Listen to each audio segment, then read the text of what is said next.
The passage, God called the dry land earth, and the gathering together of the waters he called seas. God saw that it was good, is part of the Genesis creation narrative, specifically detailing the continued creative acts on the third day. Let's explore this passage in detail. God called the dry land earth. This statement emphasizes the divine act of naming, a recurring theme in the Genesis narrative. By assigning the name earth to the dry land, God exercises authority and designates the purpose of this newly formed element. The act of naming implies a deep understanding and intentional categorization. The term earth represents the solid ground, the foundation for the diverse forms of life that will later inhabit it.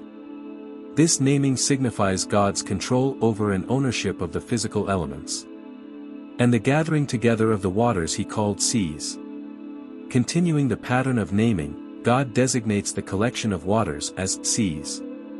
This act not only distinguishes the waters from the dry land but also acknowledges the variety and expanse of the watery elements. The use of the plural form, seas, suggests the vastness and diversity of the bodies of water. Once again, this act of naming contributes to the organized and purposeful development of the earth's features. God saw that it was good. This recurring phrase is significant throughout the creation narrative.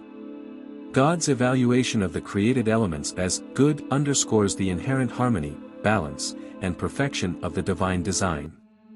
Each step in the creative process is deemed satisfactory by God, reinforcing the theological notion that the universe is purposefully and intentionally crafted. In a broader theological context, the naming of the earth and seas signifies God's authority over creation and establishes a structured order within the cosmos. The affirmation of goodness reflects the theological concept of God as a benevolent creator, fashioning a world that is intrinsically good and suitable for life. This passage prepares the narrative for the subsequent creative acts, such as the introduction of vegetation on the earth.